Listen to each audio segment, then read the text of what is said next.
Hello everyone, welcome back to our channel keep creating. दोस्तों, आज Sunday है तो हम वापस आ गए अपने वीकली मार्केट रैपअप के साथ। इस वीडियो में हम वीकली मार्केट हाइलाइट्स डिस्कस करेंगे, सारे इंपॉर्टेंट न्यूज और इंडिकेटर्स की चर्चा करेंगे और कंक्लूजन में मैं आपको अपनी ओपिनियन भी बताऊंगा about how to invest in the current market situation. तो वीडियो के एंड तक बने रहें।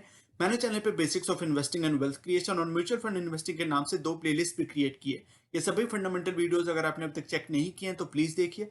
काफी इंपॉर्टेंट कॉन्सेप्ट्स डिस्कस किए हुए हैं जो आपके लिए बहुत यूजफुल रहेंगे। ऊपर राइट साइड में आई बटन में प्लेलिस्ट की लिंक आ रही है जो मैं डिस्क्रिप्शन बॉक्स में भी डाल दूंगा।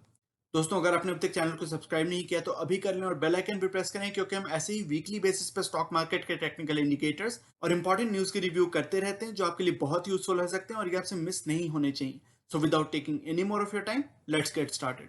दोस्तों, सबसे पहले हर हफ्ते की तरह हम यूएस की 10 ईयर गवर्नमेंट बॉन्ड यील्ड पे नजर डालते हैं। तो हमने पिछली वीक देखा था कि ये वैल्यू 1.56%, 1.57% के आसपास थी। वहां से फिर से ये बढ़ के 1.63% के आसपास हो गई। तो थोड़ी सी बढ़त आई और इसलिए आपने देखा कि यूएस के भी स्टॉक मार्केट्स ने अच्छा परफॉर्मेंस नहीं किया इस वीक। यूएस के भी स्टॉक मार्केट्स काफी सबड्यूड थे। तो चूंकि थोड़ी सी इसमें बढ़त आई है तो इसमें फिर से हमें ट्रैक रखना है, इसका ध्यान रखना है कि कितनी बढ़त इसमें आती है। अगर बहुत ज्यादा इसमें बढ़त आती है तो फिर से स्टॉक मार्केट में प्रेशर आ सकती है, डाउनवर्ड प्रेशर आ सकती है, क्योंकि बॉन्ड यील्ड्स, जैसे हमने पहले की भी वीडियोस में वीकली मार्केट हाइलाइट्स में डिस्कस किया हुआ है, बॉन्ड यील्ड्स जैसे जैसे बढ़ेंगे इक्विटी मार्केट्स की वैल्यूएशन पे उतना असर पड़ सकता है, इक्विटी मार्केट्स की वैल्यूएशन की उतनी स्क्रूटनी हो सकती है। तो अभी ये वैल्यू 1.63% के आसपास है और थोड़ी सी बढ़त आई है इस वीक यूएस की 10 ईयर गवर्नमेंट बॉन्ड यील्ड में। निफ्टी की ओवरऑल वीकली मूवमेंट की अगर बात करें तो 2% की अपवर्ड मूवमेंट के साथ अच्छी मूवमेंट हुई। हालांकि फ्राइडे को बहुत ज्यादा डाउनवर्ड प्रेशर हो गया और एक्चुअली 1.8%, 2% की नेगेटिव मूवमेंट के साथ निफ्टी क्लोज हुई, सेंसेक्स भी क्लोज हुई फ्राइडे को। लेकिन ओवरऑल वीकली मूवमेंट की बात करें तो फ्राइडे के मूवमेंट के बावजूद भी 2% की काफी सॉलिड, काफी अच्छी पॉजिटिव मूवमेंट के साथ निफ्टी क्लोज हुआ है। 15,000 को ऑलमोस्ट टच कर दिया था निफ्टी ने इस वीक, लेकिन वहां से फिर से रेसिस्टेंस हुई और फिर से रिट्रेसमेंट होने के बाद निफ्टी में फिर से गिरावट हुई फ्राइडे को और अभी करंटली 14,631 के लेवल पे क्लोज हुआ है निफ्टी। निफ्टी के वनडे चार्ट पर नजर डालें तो आप देख सकते हैं कि ये जो मीडियम टर्म ट्रेंड रेजिस्टेंस है जो डॉटेड रेड लाइन से दिखाई हुई है, अभी भी निफ्टी में रिट्रेसमेंट के बाद उस ट्रेंड रेजिस्टेंस लेवल से रिट्रेसमेंट के बाद एक कंसोलिडेशन जारी है। आप देख सकते हैं कई दिनों से, कई हफ्तों से ये कंसोलिडेशन चल रही है और इसी चीज को आप इस चार्ट पर और नजदीकी से देख सकते हैं, मैग्नीफाइड वे में देख सकते हैं। ये जो एक रेंज बाउंड मूवमेंट चल रही है 14,200, 14,300 के लेवल से 15,200, 15,300, ये जो 1000 लेवल की कंसोलिडेशन चल रही है, 1000 पॉइंट्स की रेंज के बीच में कंसोलिडेशन चल रही है, ये काफी दिनों से चल रही है, 2-2.5 महीनों से चल रही है एक्चुअली। तो Nifty is still consolidating for 2 month, जो यहाँ पे लिखा हुआ है अभी कि 2-2.5 महीने से ये कंसोलिडेशन चल रही है आफ्टर रिट्रेसमेंट फ्रॉम की ट्रेंड रेजिस्टेंस, जो हमने रेड डॉटेड लाइन की बात कर ली, वहां से रिट्रेसमेंट के बाद कंसोलिडेशन चल रही है। Nifty is currently near 50 and 100 EMA. Exponential moving averages की अगर बात करें 50, 100, 150 और 200, तो 200 और 150 डेज की मूविंग एवरेज से तो काफी ऊपर है निफ्टी, अभी रीजनेबली ऊपर है। लेकिन 50 और 100 डेज की ईएमए के काफी आसपास है निफ्टी करंटली, अभी अपने इसकी लेवल 50 और 100 डेज की एक्सपोनेंशियल मूविंग एवरेज के आसपास है। Volatility can continue medium term. मेरा ऐसा मानना है कि जब तक निफ्टी 15 के यानी कि 15,000 के लेवल को क्रॉस नहीं करती है, 15,000 के रेसिस्टेंस को डेफिनेटली डिसाइसिवली क्रॉस नहीं करती है और क्लोजिंग बेसिस पे जब तक क्लोजिंग 15,000 से ऊपर नहीं होती है, तब तक निफ्टी में कंसोलिडेशन चल सकती है और डाउनवर्ड प्रेशर बनी रह सकती है निफ्टी के ऊपर, ऐसा मेरा मानना है। इसलिए volatility can continue medium term until Nifty breaks the resistance of 15,000। Weekly chart पे अगर नजर डालो, यहाँ पे आप मीडियम टर्म पर्सपेक्टिव से चार्ट्स को देख सकते हैं, टेक्निकल चार्ट पैटर्न्स। यहाँ पे हर कैंडल एक वीक की मूवमेंट को दिखा रही है, तो थोड़ी लॉन्ग टर्म, थोड़ी मीडियम टर्म पर्सपेक्टिव से चार्ट्स को आप देख सकते हैं। यहाँ पे भी जो एक वीकली ट्रेंड रेजिस्टेंस बना हुआ है उसको निफ्टी क्रॉस नहीं कर पाई है और इस हफ्ते की जो वीकली मूवमेंट रही है, it is a green candle. आप देख सकते हैं ये जो आखिरी कैंडल है ये ग्रीन कैंडल है, बट एक्चुअली मैं मानता हूँ कि ये एक बेरिश कैंडल है, क्योंकि आप देख सकते हैं कि अपर प्राइस लेवल्स, ये जो 15,000 का लेवल है, वहां से प्राइस रिजेक्शन हुई, अच्छी खासी स्ट्रॉन्ग प्राइस रिजेक्शन हुई है और वहां से काफी रिट्रेसमेंट के बाद I think there is still potential for downward pressure in Nifty. Currently, Nifty is above most of its key weekly EMS, जो exponential moving averages है 50, 100, 150 और 200, उनसे सारे से काफी ऊपर है, लेकिन 50 EMA से काफी नजदीक है। तो 50 exponential moving average weekly level पे, वीकली एक्सपोनेंशियल मूविंग एवरेज है, उसके काफी नजदीक है निफ्टी और उस 50 EMA की वैल्यू करेंटली 14,270, 14,300 के आसपास आ रही है। So it is testing 50 EMA, volatility can continue, ये हम ऑलरेडी बात कर ली। 1 मंथ की चार्ट पे अगर नजर डालो तो यहाँ पे हर कैंडल एक मंथ की मूवमेंट को दिखा रही है, तो थोड़ी लॉन्ग टर्म पर्सपेक्टिव से एक आइडिया बनाने में, बिग पिक्चर को देखने में सहूलियत होती है। तो उस चार्ट पे आप मंथली चार्ट पे देख सकते हैं कि इस मंथ की जो अभी तक कैंडल है वो काफी वॉलेटाइल है। ये जो आखिरी कैंडल आप देख रहे हैं, ये जो रेड कैंडल आखिरी कैंडल आपको दिख रही है, मार्च की भी कैंडल बहुत ज्यादा वॉलेटाइल थी, बॉडी काफी छोटी थी और टेल्स काफी लंबे थे, अपर शेडो और लोअर शेडो काफी बड़ी थी और इस मंथ की जो कैंडल अभी तक अप्रैल मंथ की बनी है, यानी कि अब तो मंथ खत्म हो गया, तो अप्रैल मंथ की भी जो कैंडल बनी, it has been a very volatile month so far. और अब तो मई की कैंडल अब स्टार्ट होने वाली है 3 तारीख से, जब ये ट्रेडिंग स्टार्ट होगी मई की, तो वहां पे मई की कैंडल कैसी बनती है वो हमें देखना पड़ेगा। But it was a very indecisive and volatile monthly candle so far in April. Volatility can continue until resistance is broken, जैसा हमने पहले की भी चार्ट्स में ये डिस्कस किया।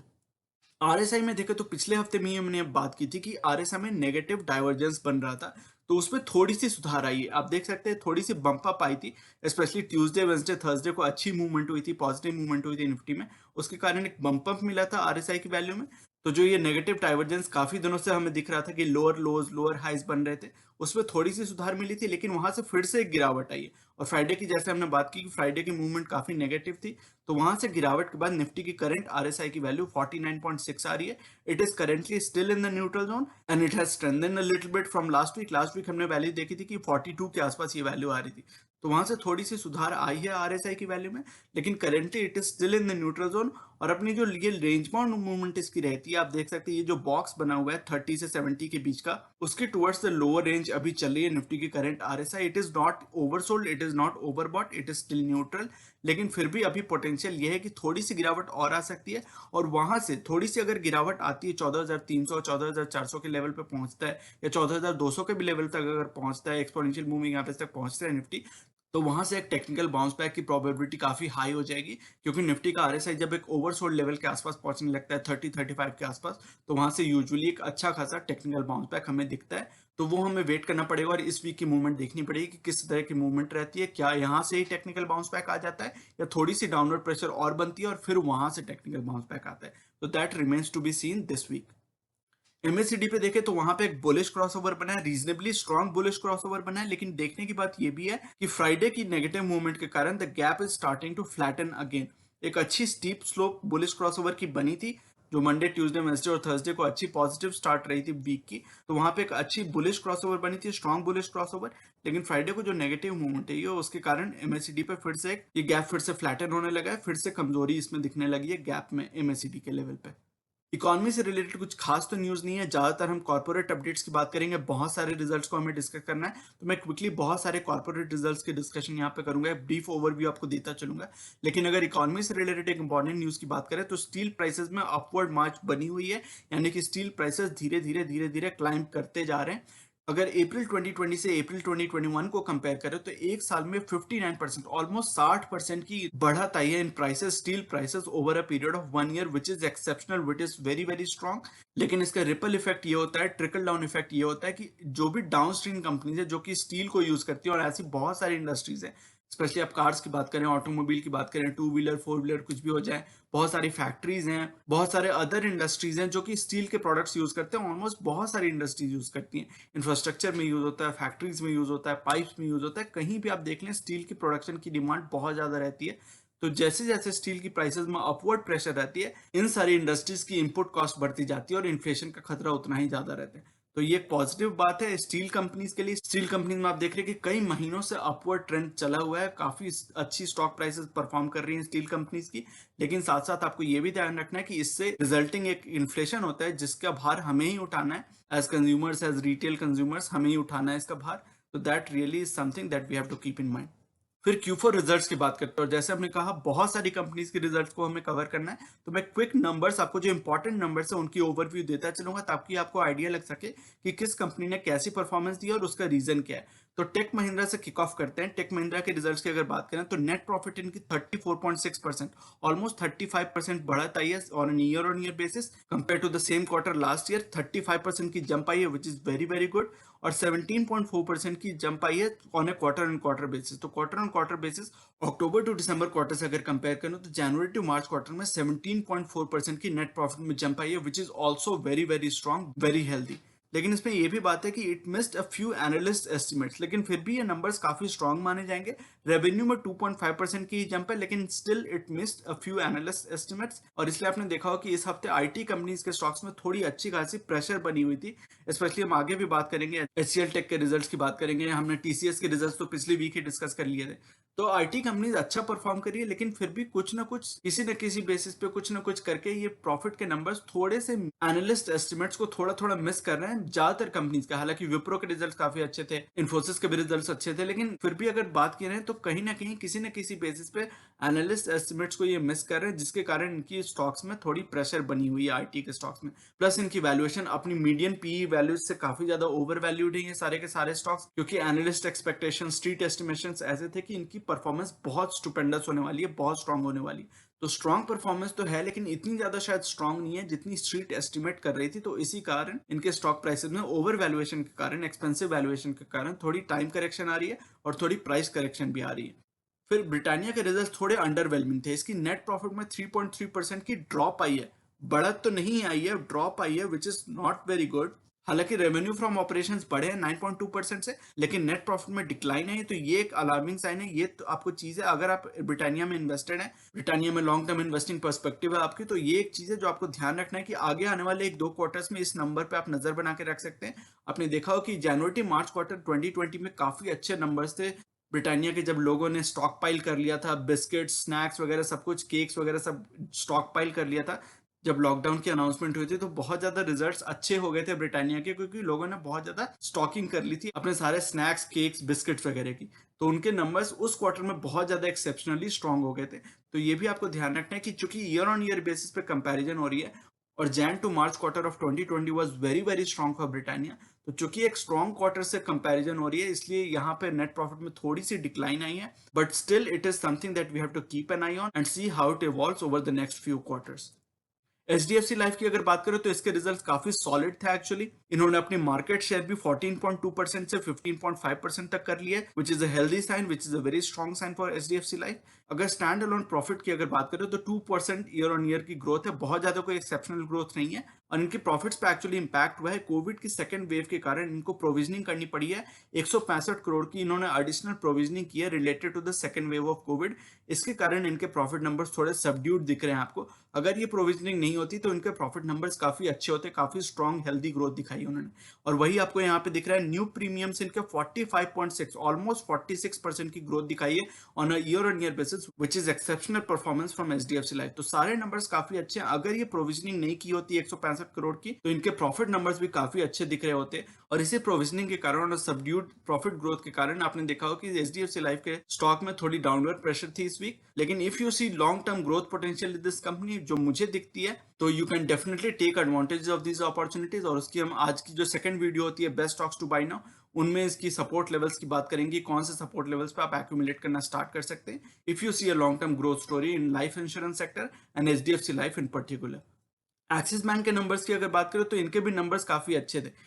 इनकी नेट इंटरेस्ट इनकम 11%, 11% बढ़ी है on year on year basis. और इनके नेट एनपीएस भी घट गए हैं, 1.05% हो गए, जो कि 1.56% थे January to March quarter of last year. लेकिन एक चीज आपको ध्यान रखनी है कि अक्टूबर से दिसंबर क्वार्टर में जब आरबीआई ने इन पे डिक्टाट डाली थी कि अभी एनपीएस को नहीं डिक्लेयर करना है, उस समय इनकी एनपीएस 0.74% थी। और जब आरबीआई ने वो रेगुलेशन हटा दी, वो डिक्टाट हटा दिया, तो उसके बाद इनकी एनपीओज में थोड़ी बढ़ोतरी आई है। तो वो नॉर्मल भी था, एक्सपेक्टेड भी था। लेकिन इनके लेगेसी लोन्स के कारण, रियल एस्टेट में लोन्स के कारण, होलसेल लोन्स के कारण इनकी जो एनपीएस होती थी बहुत हाई होती थी, उसमें थोड़ी गिरावट जरूर आ रही है। तो धीरे धीरे सिक्वेंशियल बेसिस पे आपको ग्रोथ और इंप्रूवमेंट जरूर दिख रही है एक्सिस बैंक के नंबर्स में। बजाज फाइनेंस के नंबर्स एक्चुअली बहुत अच्छे थे, बहुत सॉलिड परफॉर्मेंस की है बजाज फाइनेंस ने इस क्वार्टर में। नेट प्रॉफिट में 42% की जंप आई है on year on year basis, very strong numbers. और इनके अगर नए लोन्स की बात करें तो 54.7 लाख, ऑलमोस्ट 5.47 मिलियन नए लोन्स इन्होंने दिए हैं इस क्वार्टर में, कंपेयर टू 6.03 मिलियन लोन्स, यानी कि 60 लाख नए लोन्स दिए थे इन्होंने सेम क्वार्टर लास्ट ईयर। तो इनकी जो कंजर्वेटिव अप्रोच है, इनकी अभी जो ऐसी सेकंड वेव, स्पेशली अगर सेकंड वेव की बात करें तो वहां पे इनकी बहुत कंजर्वेटिव अप्रोच हो गई है, जो कि एक अच्छा प्रूडेंट एलोकेशन, कैपिटल एलोकेशन में कहूंगा कि अभी थोड़ा सा ये इन्वायरमेंट को थोड़ा असेस कर रहे हैं, देख रहे हैं, सर्कमस्पेक्ट हैं कि कैसी इन्वायरमेंट रहती है, और उस हिसाब से ये अग्रेशन धीरे धीरे बढ़ाएंगे, अपनी लोन ग्रोथ को धीरे धीरे अग्रेसिव करेंगे। But right now they are focusing more on capital preservation, which I think is a very prudent step in the right direction. और इनके नेट प्रॉफिट्स में इतने स्टुपेंडस ग्रोथ के पीछे के नंबर्स ये थे कि decline in loan losses and provisions by 37% year on year help the overall profit growth. तो इनकी प्रॉफिट ग्रोथ को इसलिए यहाँ पे मदद मिली है क्योंकि इनकी लोन्स एंड प्रोविजंस में, लोन लॉसेज एंड प्रोविजंस में 37% की ड्रॉप आई है, which is a very very healthy sign. तो इनकी एसेट क्वालिटी बहुत अच्छी है, it shows improvement in asset quality definitely. और इनकी जो नेट एनपीएस है they have drop to 0.75%, very very controlled numbers compare to pro forma net NPA of 1.22% in the previous quarter. तो उन्होंने बहुत ज्यादा एनपीएस काउंट कर लिए थे, प्रोविजनिंग भी बहुत ज्यादा कर दी थी और उससे कम एनपीएस एक्चुअली इनको रियलाइज हुए हैं, तो that is a great thing. इनकी नेट एनपीएस काफी कंट्रोल में मुझे दिख रही है अभी। आईसीआईसीआई बैंक की अगर बात करें तो इन्होंने भी काफी अच्छे नंबर्स दिखाए। नेट प्रॉफिट 261% की राइज है, यानी कि ऑलमोस्ट 3 टाइम्स हो गई है net profit compare to the same quarter last year. तो इनकी लेगेसी लोन्स, इनके भी रियल एस्टेट में काफी एक्सपोजर है, होलसेल बैंकिंग में काफी एक्सपोजर है, होलसेल लोन्स काफी देते थे। तो इनकी लास्ट ईयर यानी कि लास्ट ईयर की जनवरी टू मार्च क्वार्टर में काफी कम नेट प्रॉफिट थी, उसके बेसिस पे अगर कंपेयर करें तो काफी ज्यादा जंप आई है नेट प्रॉफिट में, which is a good sign. इनकी ग्रॉस नॉन परफॉर्मिंग एसेट्स यानी कि ग्रॉस एनपीएस की अगर बात करें तो 4.96% है, अभी भी काफी एलिवेटेड लेवल्स पे। अब अगर आप इसको HDFC bank, Kotak Mahindra bank वगैरह से कंपेयर करें तो अभी भी ये ग्रॉस एनपीए का नंबर्स आपको हाई दिखेंगे। लेकिन आईसीआईसीआई बैंक और एक्सिस बैंक में यही एक प्रॉब्लम रहती है कि इनकी जो लेगेसी लोन्स इतनी ज्यादा रही हैं, होलसेल बैंकिंग पे इतना ज्यादा फोकस इनका पास में रहा है, उसके कारण इनकी एनपीएस के नंबर थोड़े एलिवेटेड रहते हैं। तो वही आपको दिख रहा है, लेकिन धीरे धीरे सिक्वेंशियल बेसिस पे इनकी एनपीएस के नंबर्स में थोड़ी सुधार आई है, जो आपको यहाँ पे दिख भी रहा है कि टोटल एडवांसेस पिछले क्वार्टर में यानी कि अक्टूबर टू दिसंबर क्वार्टर में 5.42% की इनकी ग्रॉस एनपीएस थी, वो घट के 4.96% हो गई है। तो this is definitely a progress, this is definitely an improvement in the right direction. Maruti Suzuki के कुछ नंबर्स की अगर बात करें तो इनकी रेवेन्यू में 26% की जंप आई है, which beat the street estimates of 23,918 crore, और इनकी रेवेन्यू करीबन 24,000 करोड़ से भी ज्यादा आई है। लेकिन नेट प्रॉफिट में 10.7% की डिक्लाइन है, और इन्होंने कंपनी ने ये कहा है कि the majority of this can be ascribe to lower non operating income and higher material cost. तो स्टील की, जैसे हमने ऑलरेडी शुरुआत में बात कर ली डिस्कशन की स्टील प्राइसेस की, तो जैसे जैसे स्टील प्राइसेस बढ़ते जाते हैं तो ऑब्वियसली ऑटोमोबाइल मैन्युफैक्चरर्स की इनपुट कॉस्ट बढ़ती जाएगी, क्योंकि स्टील की बहुत ज्यादा यूज होती है ऑटोमोबाइल्स के प्रोडक्शन और मैन्युफैक्चरिंग। तो ऑब्वियसली इनकी जब मटेरियल कॉस्ट बढ़ेगी, इनपुट कॉस्ट बढ़ेगी, तो इनकी प्रॉफिट मार्जिन में इंपैक्ट आएगी। हालांकि मारुति ने, जैसे हमने 1-2 वीक पहले की वीकली मार्केट हाइलाइट्स में बात की थी, इन्होंने कई सारे अपने मॉडल्स की प्राइसेस में थोड़ी थोड़ी इजाफत की है, थोड़ी थोड़ी बढ़ाया है उनको, उसके कारण अपनी इनपुट कॉस्ट को धीरे धीरे कंज्यूमर्स पे पास ऑन करने की कोशिश कर रहे हैं, ताकि इनकी नेट प्रॉफिट मार्जिन थोड़ी मेंटेन रहे। But right now there is an impact on their net profits which you can see in the results. HDFC AMC के रिजल्ट्स की अगर बात करें तो एसेट्स अंडर मैनेजमेंट में 12% की ईयर ऑन ईयर ग्रोथ है, ये which is good, which is healthy. बहुत ज्यादा कोई इंप्रेसिव नंबर्स नहीं है, but these are still decent numbers. Profit में 26% की ईयर ऑन ईयर ग्रोथ है ये, तो रेवेन्यू को बहुत ज्यादा नहीं बढ़ा है, यानी कि एसेट्स अंडर मैनेजमेंट बहुत ज्यादा नहीं बढ़े हैं एक्सेप्शनली, लेकिन प्रॉफिट को फिर भी मेंटेन किया। प्रॉफिट ग्रोथ अभी भी काफी डिसेंट 26% की ईयर ऑन ईयर ग्रोथ है, which is still very very healthy. लेकिन एक चीज है जो आपको ध्यान रखना है, if you are invested in HDFC AMC, तो definitely this is something that you have to keep in mind. इनकी मार्केट शेयर्स 13.7% से घट के 12.9% हो गई। तो धीरे धीरे ये अपनी मार्केट शेयर लूज कर रहे हैं टू अदर प्लेयर्स, जैसे कि यूटीआई एएमसी की बात करते हैं हम, फिर सबसे बड़ा इनका कॉम्पिटिटर एसबीआई म्यूचुअल फंड है, आईसीआईसीआई प्रूडेंशियल म्यूचुअल फंड है, फिर और भी कई सारे प्लेयर्स हैं, आपको पता ही है, पराग पारिक वगैरह, तो वो तो अनलिस्टेड है, लेकिन फिर भी अगर बात करें तो लिस्टेड प्लेयर्स में निप्पॉन एएमसी है, आईसीआईसीआई बैंक में आ जाता है आईसीआईसीआई प्रू एएमसी। तो ये सभी कंपनीज अपनी अपनी मार्केट शेयर को या तो मेंटेन कर रही है, धीरे धीरे बढ़ा भी रही है। लेकिन HDFC mutual fund one of the largest market players in the AMC business है, उनकी मार्केट शेयर थोड़ी थोड़ी घट रही है। तो this is definitely something that you have to keep in mind, keep a key eye on in the coming quarters. उस तरह यूटीआई एएमसी की अगर बात करें तो उनके रिजल्ट्स काफी अच्छे थे। इनकी revenue from operations 112% year on year basis पे बढ़ी है, एंड एसेट्स अंडर मैनेजमेंट 19% बढ़ी है। हमने एचडीएफसी एएमसी की बात की थी, 12% उनकी एसेट्स अंडर मैनेजमेंट बढ़ी थी, एयूएम ग्रोथ उनकी 12% की रही थी। इनकी और अच्छी रही है यूटीआई एएमसी की, 19% ग्रोथ है, which is very very good, which are very solid numbers. तो ये हमें देखना पड़ेगा कि एचडीएफसी एएमसी में आप अगर इन्वेस्टेड हैं तो definitely these are some very interesting trends that you have to keep an eye on, and keep an eye on all these developments. HUL के रिजल्ट्स की बात करें तो इनके भी रिजल्ट्स काफी सॉलिड थे, इन्होंने एक्चुअली स्ट्रीट एस्टिमेट्स को बीट किया है। इनके नेट प्रॉफिट में 45%, 44.8% की एक्सेप्शनल जंप आई है, बहुत सॉलिड नंबर्स हैं। रेवेन्यू में भी 35%। एफएमसीजी कंपनीज की आप यूजुअली देखें कि उनकी रिजल्ट्स इतनी सॉलिड नहीं होती है, रेवेन्यू ग्रोथ इतनी सॉलिड नहीं होती है, लेकिन एचयूएल ने अपनी स्ट्रीट एस्टिमेट्स को एकदम अच्छे तरीके से बीट किया। 35% रेवेन्यू में जंप आई है और नेट प्रॉफिट में 45% की जंप आई है। तो definitely these are very very solid performances from HUL. और इनके रेवेन्यू और नेट प्रॉफिट की जंप में सबसे बड़ी इंपेटस दी है इनकी फूड एंड रिफ्रेशमेंट सेगमेंट ने, और अदर सेगमेंट जिसमें कि इनकी इन्फेंट एंड फेमिनिन केयर के प्रोडक्ट्स आ जाते हैं। इन दोनों सेगमेंट्स ने 96% और 222% रेस्पेक्टिवली ग्रोथ दिखाई है, which are very very solid numbers. तो very strong performance from HUL on all the fronts. आप देख सकते हैं इस दिग्गज एफएमसीजी कंपनी ने बहुत अच्छी परफॉर्मेंस दिखाई है। फिर टाइटन के क्वार्टर 4 के रिजल्ट्स की अगर बात करें तो उसने भी काफी सॉलिड परफॉर्मेंस दिखाई है। इसने नेट प्रॉफिट में 48% की जंप दिखाई है over the same quarter last year से वो ईयर ऑन ईयर अगर कंपैरिजन करें तो रेवेन्यू फ्रॉम ऑपरेशन 61% बढ़े हैं और नेट प्रॉफिट 48% बढ़े हैं। इन्होंने ये भी कहा है कि इनकी ज्वेलरी बिजनेस में अच्छी ग्रोथ रिवाइवल दिख रही है, लेकिन अभी सेकंड वेव जो आई है कोविड की, इसके कारण फिर से इनकी स्टोर्स में थोड़ी प्रेशर बन सकती है, सेल्स में प्रेशर बन सकती है और स्टोर्स वगैरह अगर क्लोज किए जाते हैं तो फिर से इनकी ज्वेलरी बिजनेस जो इनका सबसे प्रॉफिट मेकिंग बिजनेस है उस पर असर पड़ सकती है। This is another development that we have to keep an eye on. लेकिन right now Titan has definitely shown good numbers on a year on year basis compare to the last year. Bajaj Auto के numbers की अगर बात करें तो net profit में 1.7% almost 2% की jump आई है compare to the same quarter last year और रेवेन्यू फ्रॉम ऑपरेशंस 26% बढ़े। लेकिन इसमें भी वही बात है जो हमने मारुति के केस में बात की थी, वही फैक्टर यहाँ पे भी अप्लाई हो रहा है, वही इंपैक्ट इन पे भी पड़ा है कि इनकी इनपुट कॉस्ट काफी ज्यादा बढ़ गई, जो यहाँ पे लिखा हुआ भी है। The company said that higher input cost affected the margin performance. इनकी नेट प्रॉफिट मार्जिन में थोड़ी असर पड़ी है और जैसे आप देख पा रहे हैं यहाँ पे एबिटा मार्जिन इनकी 90 बेसिस पॉइंट्स यानी कि 0.9% से घट गई है और घट के 18.1%, जो 19% हुआ करती थी घट के 18.1% हो गई। तो डेफिनेटली इन पे भी मार्जिन प्रेशर पड़ा है because of higher input cost, higher material cost. RIL के नंबर्स, रिलायंस इंडस्ट्रीज के अगर नंबर्स की बात करें तो इसने भी काफी सॉलिड परफॉर्मेंस दी है। नेट प्रॉफिट में 108% की जंप आई है। पिछले साल की जनवरी टू मार्च क्वार्टर इनकी रिजल्ट्स अच्छी नहीं थी और उसका फायदा इनको मिला है कि बेस इफेक्ट के कारण, लोअर बेस के कारण इनकी इस क्वार्टर की रिजल्ट्स काफी अच्छी दिख रही हैं, ऑप्टिकली काफी अच्छी हैं। रेवेन्यू फ्रॉम ऑपरेशंस भी 11% बढ़े हैं, तो डिसेंट ग्रोथ है इनकी रेवेन्यू फ्रॉम ऑपरेशंस में। लेकिन नेट प्रॉफिट में बहुत सॉलिड नंबर्स हैं और इन्होंने ₹7 पर शेयर की डिविडेंड भी अनाउंस की है।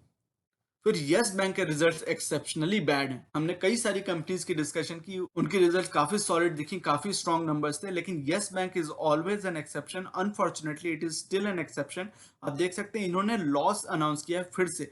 पिछले साल इन्होंने इस क्वार्टर में, जनवरी टू मार्च क्वार्टर में ऑलमोस्ट 3668 करोड़ की लॉस अनाउंस की थी। इस साल इन्होंने फिर से नेट लॉस अनाउंस किया और इस बार नेट लॉस इनकी और थोड़ी बढ़ ही गई है। 3787 की इन्होंने फिर से लॉस अनाउंस की है जनवरी टू मार्च क्वार्टर में। And this is mostly because of increase provisioning for non performing assets. तो फिर से इनकी एनपीएस की नंबर्स फिर से शूट अप कर रही हैं। आप देख सकते हैं इनकी जो नेट एनपीएस की नंबर्स 5.88%, मतलब अगर प्राइवेट बैंक्स की बात करें तो usually worst numbers yes bank के ही होते हैं और फिर से हमें दिख रहा है 5.03% की इनकी लास्ट ईयर की जनवरी टू मार्च क्वार्टर में नेट एनपीएस थे, वो बढ़ के 5.88% हो गए और ये तो नेट एनपीएस आफ्टर प्रोविजनिंग। अगर ग्रॉस एनपीएस की बात करें तो और भी ज्यादा होंगे। तो these are definitely not the most promising numbers from Yes Bank yet again. आप देख सकते हैं इनकी नेट इंटरेस्ट इनकम भी 22% के आसपास घटी है, 22.5% घटी है। एडवांसेस भी इन्होंने 2.7% घटाए हैं। एक्चुअली कम से कम अच्छी बात है कि ये बहुत ज्यादा एडवांसेस नहीं दे रहे हैं। फिर से अगर ये लोन्स देने लगेंगे, फिर से एनपीएस के बढ़ने लगेंगे नंबर्स, तो फिर और प्रेशर बन सकती है, इनके नेट एनपीएस, ग्रॉस एनपीएस और बढ़ सकते हैं। कम से कम ये बैंक अभी कंजर्वेटिव है, इनकी मैनेजमेंट चेंज हुई है तो फिर से कंजर्वेटिव अप्रोच आई है। एसबीआई की मैनेजमेंट आई है यस बैंक में, तो थोड़ी सैनिटी हो रही है, थोड़ी कंजर्वेटिव अप्रोच हो रही है। लेकिन अभी भी इनके जो पुराने पाप हैं अभी भी धुल नहीं पाए। आप देख सकते हैं कितने एक्सेप्शनली बैड नंबर्स हैं यस बैंक के। I just wish that these numbers start improving in a quarter और टू, बट अभी भी यस बैंक की पोजीशन बहुत अच्छी नहीं दिख रही है। फिर एल फाइनेंस की अगर बात करें, एल फाइनेंस होल्डिंग्स की, तो वहां पे 31% की ईयर ऑन ईयर में डिप आई है नेट प्रॉफिट में। ये भी नंबर्स काफी बुरे हैं, लेकिन यहाँ पे एक एक्सेप्शन है कि यहाँ पे एक्चुअली इनकी प्रॉफिट्स इसलिए हिट हुई हैं क्योंकि there is an one time exceptional item. तो ये एक्सेप्शनल आइटम तो अगले साल चला जाएगा, ये एक वन टाइम चीज है। कम से कम इसमें यस बैंक वाली बात नहीं है, इन दोनों को आप कंपेयर ना करें। L Finance is still a better company than Yes Bank. It is not the best NBFC L Finance, लेकिन फिर भी it is way way better than Yes Bank. अगर केवल बैंकिंग सेक्टर या अगर लेंडिंग बिजनेस की बात करें तो L Finance is still much better than Yes bank मेरी नजर में। इनकी अगर टोटल इनकम की अगर बात करें तो 4.7%, almost 5% year on year jump आई है। फिर इनकी रूरल फाइनेंस में अच्छी खासी जंप आई है। रूरल फाइनेंस में काफी ज्यादा डिसबर्समेंट कर रही है, ऑलमोस्ट 6000 करोड़ की इनकी रूरल फाइनेंस में डिसबर्समेंट है इस क्वार्टर में। 36% की jump I in that segment. और इनकी ग्रॉस एनपीएस की अगर बात करें तो 4.97% की है, अभी भी काफी एलिवेटेड है। लेकिन फिर भी यस बैंक से कंपेयर करें या अगर दूसरे बैंक से अगर कंपेयर करें तो थोड़ी बेटर है। लेकिन अगर फिर भी दूसरे एनबीएफसी, जैसे हमने बजाज फाइनेंस के रिजल्ट्स की बात की थी, तो वहां पे तो बहुत अच्छे नंबर्स थे, बहुत कंट्रोल्ड एनपीएस थे। तो these are just some fundamental numbers that easily show you कि कौन से एनबीएफसीज अच्छे हैं, कौन से बैंक्स अच्छे हैं, किस एनबीएफसीज और बैंक्स के साथ आप लॉन्ग टर्म इन्वेस्टिंग के लिए अपनी कैपिटल को स्टिक कर सकते हो, लगा सकते हो। तो these numbers easily show you some of those highlights. IndusInd Bank के अगर नंबर्स की बात करें तो यहाँ पे काफी इंप्रूवमेंट है। इनकी नेट प्रॉफिट में 190% की जंप आई है। नेट इंटरेस्ट इनकम भी 9.4% बढ़ी है on on year basis. Provisions में 23.5% की ड्रॉप आई है which is a good thing. इनकी नेट एनपीएस आप देख सकते हैं 0.69% है, तो काफी कंट्रोल्ड है। 0.91% थी in the same quarter last year और वहां से गिरावट ही आई है, तो that is a very good thing. AU small finance bank की अगर बात करें तो वहां पे भी सारे नंबर्स अच्छे थे, बस एक प्रॉब्लम हो गई। इनकी नेट प्रॉफिट में आप देख सकते हैं 38% की जंप आई है ऑन ईयर बेसिस, तो very strong show, very strong numbers. इनकी नेट इंटरेस्ट इनकम भी 18% बढ़ी है ऑन ईयर बेसिस। लेकिन यहाँ पे एक पंगा ये हो गया कि इनकी नेट एनपीएस 2.2% तक चली गई है कंपेयर टू 0.8% लास्ट ईयर।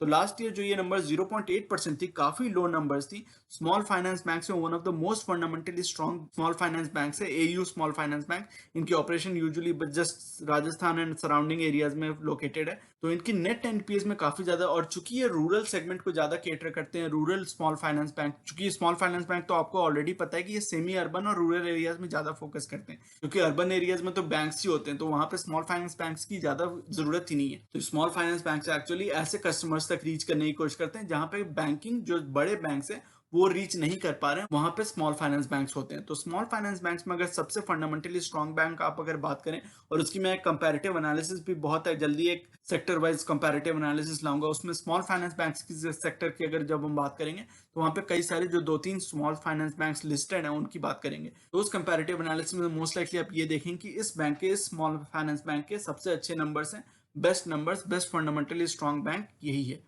लेकिन फिर भी इनकी नेट एनपीएस में काफी ज्यादा बढ़त आई है, और उसके लिए आपने देखा हो कि फ्राइडे में ऑलमोस्ट 10-11% की ड्रॉप आई थी एयू स्मॉल फाइनेंस बैंक के स्टॉक में। तो चूंकि इनकी नेट एनपीएस इतनी बढ़ गई है, और उसका सबसे बड़ा कारण है कोविड की सेकंड वेव। तो कोविड की सेकंड वेव आपको पता है कि सिटीज और अर्बन एरिया से भी ज्यादा रूरल एरियाज को इंपैक्ट कर रहे हैं। पहले वाले वेव में पिछले साल में हमने देखा था कि सिटीज और अर्बन एरियाज, जो बड़े अर्बन एरियाज हैं, कॉन्ग्रीगेटेड एरियाज है, वहां पे ज्यादा इंपैक्ट था। लेकिन इस बार आप देख रहे हैं कि सेकंड वेव में रूरल एरिया ज्यादा इंपैक्टेड है। और चूंकि small finance banks rural areas को ज्यादा केटर करते हैं, semi urban to rural areas को केटर करते हैं, तो वहां पे इसलिए इनकी नेट एनपीएस में अच्छी खासी शूटअप हुई है, और जिसके कारण इसके स्टॉक प्राइसेस में अच्छी खासी डाउनवर्ड प्रेशर थी फ्राइडे को। सिंजीन के नंबर्स की अगर बात करें, जो कि एक बायोकॉन की सब्सिडरी है, ये भी काफी अच्छी फंडामेंटली स्ट्रॉन्ग कंपनी है। तो इसके अगर रेवेन्यू फ्रॉम ऑपरेशंस की बात करें तो ईयर ऑन ईयर बेसिस पे 13% की जंप आई है, which is good, which are good numbers. और प्रॉफिट आफ्टर टैक्स पैट की अगर बात करें तो उसमें भी 15% की जंप आई है। तो these are all decent numbers, बहुत ज्यादा कोई एक्सेप्शनल नंबर्स तो नहीं है, but this is still a good decent performance from Syngene. और उन्होंने ये कहा है, the company has said that it expects revenues to grow in the mid teen, यानी कि मिड टीन यानी कि 15-16% के आसपास इनकी एक्सपेक्टेशन है कि अगले साल इनकी जो रेवेन्यू होगी वो 15-16%, 14 से 16% के बीच में कहीं इनकी ग्रोथ रहेगी इन रेवेन्यूज। दालमिया भारत की परफॉर्मेंस काफी अच्छी थी। सीमेंट कंपनीज आपको पता है कि बहुत अच्छा परफॉर्म कर रही है। उनकी नंबर्स, सेल्स की बात करें, रेवेन्यू और प्रॉफिट्स की बात करें, तो सारे नंबर्स काफी स्ट्रॉन्ग दिख रहे हैं, और वही हमें दालमिया भारत के भी नंबर्स में दिखा। रेवेन्यू फ्रॉम ऑपरेशन इनकी 32% जंप आई है। 32% तो केवल रेवेन्यू में जंप आई है, और इसका मेन कारण आया है कि 24% इंक्रीज आई है सेल्स की वॉल्यूम में। सेल्स वॉल्यूम इतनी ज्यादा बढ़ी है, 24% is a very strong number from a cement company. और प्रॉफिट आफ्टर टैक्स की अगर बात करें तो वो 25 टाइम्स, 25% की बात नहीं हो रही, 25 टाइम्स बढ़ी है ऑन ऑन ईयर बेसिस। तो पैट की नंबर्स तो एक्सेप्शनली स्ट्रॉन्ग है। 640 करोड़ की इनकी इस साल की पैट है, which is 25 times the same number in the same quarter last year. और इसका मेन कारण यह है कि this comes on account of the rise in operating revenue. Revenue हमने ऑलरेडी बात की, सेल्स वॉल्यूम इनकी बहुत स्ट्रांग रही है, रेवेन्यू बहुत स्ट्रांग रही है, और साथ ही साथ इनकी इनपुट टैक्स क्रेडिट भी इनको मिली है। जो पिछले साल इनकी ज्यादा टैक्स भरनी पड़ी थी, इस साल इनको कम टैक्स भरना पड़ा, और इनको इनपुट टैक्स क्रेडिट मिली है 212 करोड़ की, जिससे इनकी नेट प्रॉफिट में थोड़ी इजाफत आ गई है। थोड़ा आर्टिफिशियली इन्फ्लेटेड, आप समझ सकते हैं कि वन टाइम एक्सेप्शन के कारण इतनी ज्यादा इनकी प्रॉफिट के नंबर्स की में जंप आई है, लेकिन these are still very strong performances, very strong numbers from Dalmia Bharat.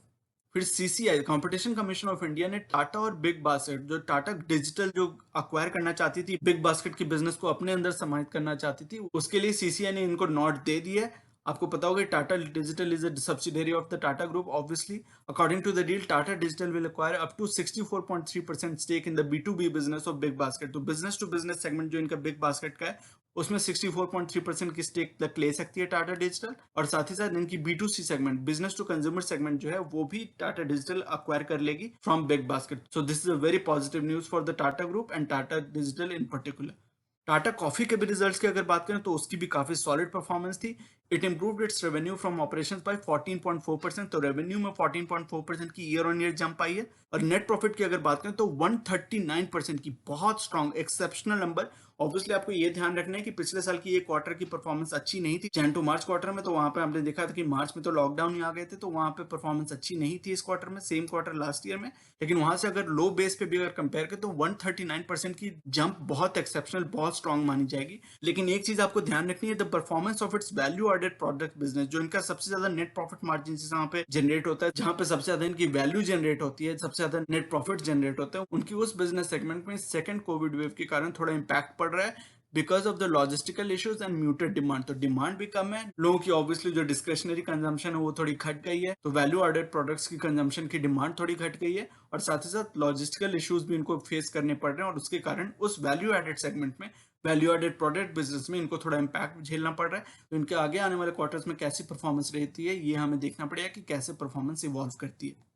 Nifty के कुछ और इंपॉर्टेंट एट्रीब्यूट्स इंडिकेटर्स की अगर बात करें तो निफ्टी का करंट पी 32.2 आ रहा है, तो अपनी थोड़ी सी गिरावट आई है इसमें। आपने देखा होगा कि ये जो वैल्यू 39 के आसपास पहुंच गई थी, तो वहां से थोड़ी अच्छी खासी रिलेटिवली अच्छी खासी गिरावट आई है, 32.2 की करंट वैल्यू। और निफ्टी के अर्निंग्स में भी थोड़ी इंप्रूवमेंट आई है, जो आप इस चार्ट में देख पा रहे हैं, जो upper portion of this chart है, वहां पे ईपीएस अर्निंग्स पर शेयर की निफ्टी को दिखाया हुआ, तो वहां पे थोड़ी और जंप आई है। हम देख रहे हैं कि पिछले हफ्ते में ये वैल्यू देखी तो 445 की वैल्यू थी, वहां से थोड़ी और जंप आई है। 454 की करंट निफ्टी की ईपीएस है, और उसी के अकॉर्डिंग थोड़ी सी निफ्टी की पीई में गिरावट आई, 32.2 की निफ्टी की करंट पीई वैल्यू है।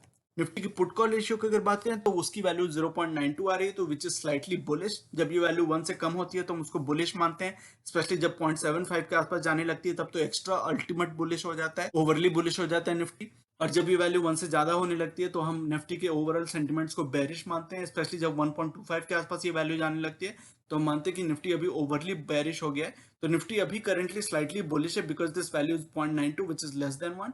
निफ्टी में मेरा मानना है कि volatility can persist and it will persist for the coming few weeks at least, if not for a couple of months. Market में अभी ओवरऑल स्टॉक मार्केट्स में, ग्लोबल स्टॉक मार्केट्स की अगर बात करें इंक्लूडिंग इंडियन मार्केट्स, तो वहां पर लिक्विडिटी ड्राई अप करने की स्थिति अभी तक नहीं हुई है।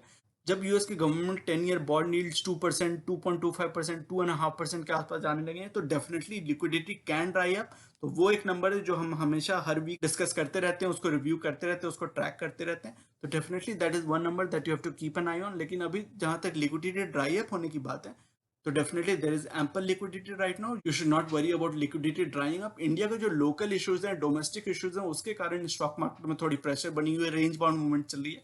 लेकिन ग्लोबल मार्केट्स की अगर बात करें तो आप देख सकते हैं ग्लोबल मार्केट्स अपनी ऑल टाइम हाई के आसपास ही हैं, अच्छा परफॉर्म कर रहे हैं। बस इंडियन मार्केट्स थोड़ा सफर कर रहे हैं because of the local issues, because of the domestic issues भी है।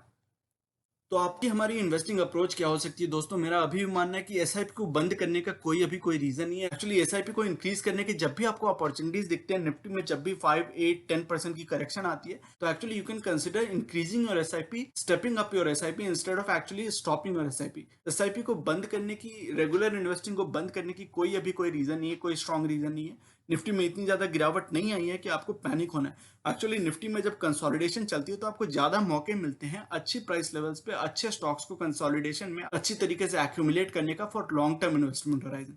और उसकी चर्चा हम हर वीक, हर दिन ऑलमोस्ट अपने टेलीग्राम चैनल पे करते रहते हैं। जो भी अच्छे स्टॉक्स को हमने आइडेंटिफाई किए होते हैं, वो अगर अच्छी प्राइस लेवल्स पे, अच्छी कंसोलिडेशन रेंज में, अच्छी एक्यूमुलेशन लेवल्स पे मुझे अगर दिखते हैं, तो मैं आपको एक क्विक नोटिफिकेशन भेज देता हूँ। और उस हिसाब से अगर वो स्टॉक्स आपकी इन्वेस्टिंग फ्रेमवर्क में, आपने अगर फाइनेंशियल एडवाइजर से आपने कंसल्ट किया हुआ है और आपकी इन्वेस्टमेंट फ्रेमवर्क में वो स्टॉक्स फिट होते हैं, और अगर वो प्राइस लेवल्स आपको पसंद आते हैं अपनी एक्यूमुलेशन को स्टार्ट करने के लिए, डिप्लॉय करने के लिए अपनी कैपिटल को, तो definitely you can take a call on that based on the notification that I send you. तो वो तो एक अलग बात होगी। तो साथ में आपको ये ध्यान रखना है कि अपनी एसआईपी को कंटिन्यू करते रहना है। अगर आप लमसम इन्वेस्टमेंट को अपने डिप्लॉय कर रहे हो, स्टैगर्ड वे में डिप्लॉय कर रहे हो, तो you can keep doing that. Market में जब भी कंसोलिडेशन होती है, जैसे फ्राइडे को अच्छी खासी अपॉर्चुनिटीज दिखी, और जो भी हमारे दर्शक टेलीग्राम चैनल पे हमारे साथ जुड़े हुए हैं उनको दिखा हुआ कि कई सारी अपॉर्चुनिटीज के नोटिफिकेशंस भी मैंने आपको भेजे। मुझे उम्मीद है कि कई सारे लोगों ने उन अपॉर्चुनिटीज के फायदे भी उठाए होंगे, और आगे भी जैसे जैसे अपॉर्चुनिटीज बनती जाती हैं उसके फायदे, आपको अपॉर्चुनिटीज के फायदे उठाते रहने। आपको अपनी इन्वेस्टमेंट जर्नी में, इन्वेस्टिंग थॉट प्रोसेस में इक्वानिमिटी बनाए रखनी है। और इक्वानिमिटी का मतलब ये होता है कि एक बैलेंस्ड ओपिनियन बना के रखना है, थोड़ी सी कैश पोजीशन भी रखनी है, और उसको डिप्लॉयबल स्टेट में रखना है। और साथ ही साथ ये भी बना के रखना है कि अगर आपकी लॉन्ग टर्म इन्वेस्टिंग होराइजन है तो आपको हेजिटेट नहीं करना है, आपको ये ट्रबल नहीं फील करना है, एंग्शियस फील नहीं करना है कि आपने ऊपर लगा दिया, नीचे लगा दिया तो अब अपॉर्चुनिटीज का क्या होगा। आपको एक बैलेंस्ड ओपिनियन बना के रखना है। जब अपॉर्चुनिटीज मिले तो आप डिप्लॉय करो कैश को, जब मार्केट ऊपर चला जाए तो आप आराम से रेस्ट करो, एंजॉय करो प्रॉफिट्स को और मार्केट के एक्शन को देखो, फ्रॉम अ डिस्टेंस देखो, ज्यादा एक्शन मत लो। तो ये तो आपको, अगर आप एसआईपी करते हो तो वो एक अप्रोच हो गया। अगर आप स्टॉक स्पेसिफिक रहते हो, डायरेक्ट स्टॉक्स में इन्वेस्ट करते हो, तो उसमें भी हमारी जो सेकंड वीडियो होती है संडे की, जिसमें हम best stocks to buy now for that week, particular stocks जो अच्छे एक्यूमुलेशन सपोर्ट लेवल्स पर अवेलेबल है, उन कौन से प्राइस लेवल्स पर अवेलेबल है, कौन से प्राइस लेवल को आप कंसीडर कर सकते हो, उसकी डिटेल डिस्कशन करते हैं। तो उस वीडियो को अगर आप फॉलो करते रहते हो तो ऑटोमेटिकली आपकी इन्वेस्टमेंट अप्रोच एकदम सॉर्टेड रहती है, फोकस्ड रहती है, स्ट्रीमलाइन रहती है। कोई आपकी एंजाइटी, कोई प्रेशर ऐसी कुछ नहीं है, आपको कोई टेंशन लेने की जरूरत नहीं पड़ती है। तो आपकी अच्छी स्ट्रीमलाइन फोकस्ड वे में आपकी इन्वेस्टिंग जर्नी चलती रहती है, आराम से आप इन्वेस्ट करते रहते हो। और अगर आप इन्वेस्ट नहीं भी कर पा रहे हो फर्दर कैपिटल, तो आप कम से कम ये परेशान नहीं होते हो। अगर आपकी लॉन्ग टर्म इन्वेस्टिंग पोटेंशियल है, लॉन्ग टर्म इन्वेस्टिंग होराइजन है, तो आप ये परेशान नहीं होते हो कि आपको कैपिटल विड्रॉ करनी है। तो आपकी इन्वेस्टिंग जर्नी अच्छी बैलेंस्ड वे में चलती रहती है। स्टॉक्स में ऑफर वैल्यू प्रोपोजिशन, डेफिनेटली हम उसी की बात करते हैं, संडे की सेकंड वीडियो में उसी की बात करते हैं। और टेलीग्राम चैनल पे भी मैं नोटिफिकेशन तभी आपको भेजता हूँ जब मुझे कुछ वैल्यू प्रोपोजिशन उन स्टॉक्स में अच्छे सपोर्ट लेवल्स पे दिखती है। और आप में से कई लोगों ने अगर उसको फॉलो किया है, अगर उसको एकोमोडेट किया है अपनी इन्वेस्टिंग थॉट प्रोसेस में, फ्रेमवर्क में, तो मुझे कमेंट्स में बता सकते हैं कि उससे आपको फायदे मिले या नहीं। मैं कई बार ऑब्जर्व करता हूँ कि अच्छी स्टॉक्स को अच्छे प्राइस लेवल्स पे, सपोर्ट लेवल्स पे जब हमने लिया है, तो उसमें अच्छी capital appreciation short to medium term में भी हमें दिख जाती है। और फिर उन स्टॉक्स को हम लेके छोड़ देते हैं क्योंकि उन स्टॉक्स में अच्छी कैपिटल अप्रिसिएशन होती रहती है। फिर हम अपनी फोकस दूसरे स्टॉक्स पे लगाने लगते हैं और उनके सपोर्ट लेवल्स पे, वो जब एक्यूमुलेशन फेज में आते हैं, अच्छे सपोर्ट लेवल्स पे आते हैं, तो हम उन पे फोकस करने लगते हैं and then the story repeats itself. तो मोटा मोटा आप यही समझ सकते हैं दोस्तों कि एसआईपी को कंटिन्यू करते रहना है। कोई एंग्जाइटी की जरूरत नहीं है, कोई डिस्कंफर्ट की जरूरत नहीं है, वो आप करते रहें। एसआईपी को आप बढ़ा भी सकते हैं जब भी अपॉर्चुनिटीज दिखें, जैसा हमने बात की 5, 8, 10%, 12%, 15%, जो भी करेक्शन आपको, जो भी कंफर्ट लेवल आपकी हो, जिस तरह की कैश पोजीशन हो, उस हिसाब से आप डिसाइड कर सकते हैं कौन कौन से स्लैब्स में कितनी एसआईपी आपको बढ़ानी है, अगर आपको बढ़ाने का मन है तो। दूसरी, अपनी लमसम इन्वेस्टमेंट को स्टैगर्ड वे में डिप्लॉय करते रहें। और तीसरी, अगर आप स्टॉक स्पेसिफिक रहते हैं तो हमारी संडे की सेकंड वीडियो आपको हेल्प कर सकती है। और साथ ही साथ टेलीग्राम चैनल को अगर आप ज्वाइन करते हैं तो वहाँ पे क्विक नोटिफिकेशन आपको मिल जाती है, उसकी लिंक डिस्क्रिप्शन में दी हुई है। कोई कॉस्ट नहीं है ज्वाइनिंग की, एब्सोल्युटली फ्री ऑफ कॉस्ट है ये वो ग्रुप। उसमें बस आपको एक हेल्प मिल जाती है, एक प्रॉम्प्ट मिल जाती है ऑन अ टाइमली बेसिस। और अपनी इन्वेस्टिंग जर्नी, अगर आप अपनी इन्वेस्टिंग फ्रेमवर्क में वो सारे स्टॉक्स को मानते हैं कि वो स्टॉक्स आपको हेल्प कर सकते हैं आपकी इन्वेस्टिंग में, तो definitely you can take a call on this based on your judgement, based on your personal call and your discussion with a financial advisor if you have one. मैं उम्मीद करता हूँ दोस्तों कि ये सारी जो इन्वेस्टिंग थॉट प्रोसेस हमने बिल्ड करने की कोशिश की, एक अच्छी स्ट्रीमलाइन मैनर में, फोकस मैनर में एक थॉट प्रोसेस बिल्ड करने की कोशिश की, अपने विचारों और स्टांस आपके साथ शेयर की, उससे आपको मदद मिलेगी अपनी इन्वेस्टिंग जर्नी को फोकस, स्ट्रीमलाइन और स्टेबल बना के रखने में। ये सारे डिस्कशन और इंटरेक्शन और ये सारे इनपुट्स आपके लिए यूजफुल साबित होंगे। बस यही मेरी आशा है, यही मेरी एफर्ट है। तो दोस्तों, ये था आज का वीडियो। ये सेइंग जो कि है नॉलेज इज पावर सुप्रीम, ये इस चैनल का मिशन है, जो कि है आप तक सही नॉलेज पहुंचाना। आगे आने वाली हर वीडियो में हम बहुत सारी इंटरेस्टिंग टॉपिक्स को डिस्कस करेंगे और मैं आपके लिए यूजफुल आइडियाज और टॉपिक्स लाता रहूंगा। इसी तरह हर वीकेंड हम वीकली मार्केट अपडेट्स और अपने views about the current market situation भी डिस्कस करते रहेंगे। So you should definitely subscribe to the channel and remain posted for further updates. अगर आज की वीडियो कंटेंट आपको पसंद आया है तो वीडियो करें लाइक। अगर आपको लगता है कि इस इन्फॉर्मेशन से किसी की मदद हो सकती है तो इसे अपने दोस्तों और फैमिली मेंबर्स के साथ शेयर करें और चैनल को करें सब्सक्राइब। मिलते हैं अपने अगले वीडियो में एक और टॉपिक के डिस्कशन के साथ। तब तक के लिए take care and see you soon. Bye bye.